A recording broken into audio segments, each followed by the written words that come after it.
I was basically at a point where I was giving up, and I didn't see no way out, and I actually thought I was gonna die.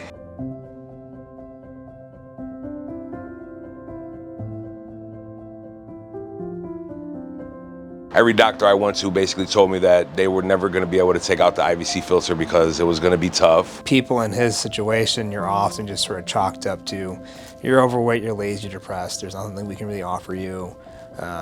Whatever people are telling you about the filters and sort of other more esoteric disease processes tend to be pushed to the side like they're not going to help. Here comes Dr. Chohan, and he made this joke, and he says, walks up to me, says, "So, see, you have an IVC filter in you."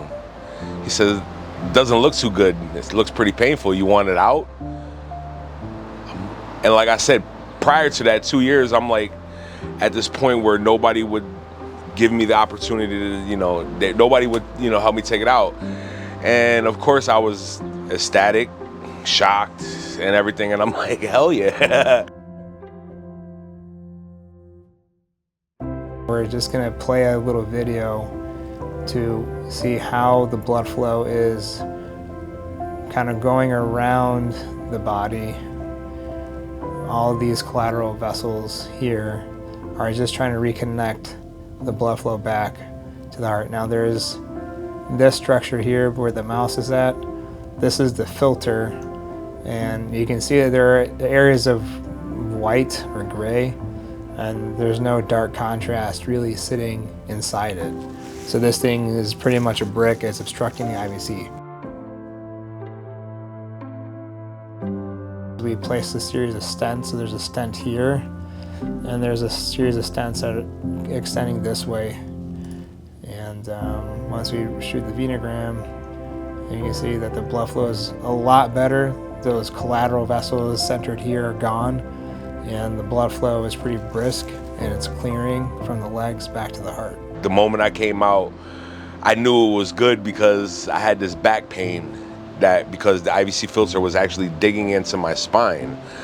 And I got out, the first thing I did was I started moving and I'm like, I can't feel the back pain no more. And I just cried. I broke down. I literally looked at Dr. Chohan and talking about it is making me get teary-eyed again, but I looked at Dr. Chohan and I thanked him, man. I told him, I said, "You're an angel.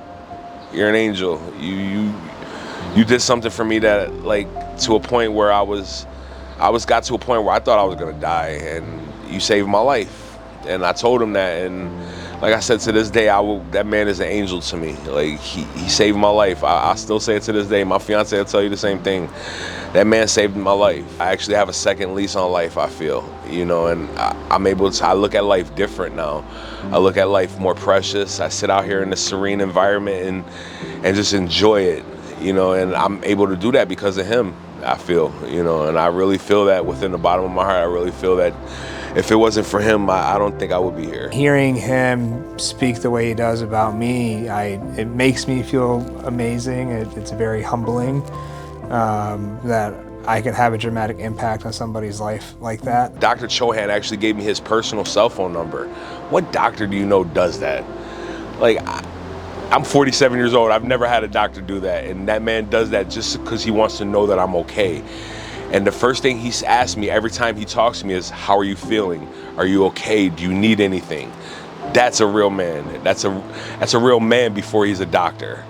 And I'm grateful for that. I'm just really grateful for that. I do this because I truly believe that we can help people with these new techniques, and we can get them to contribute to society and to their own lives a lot better than what they're being offered.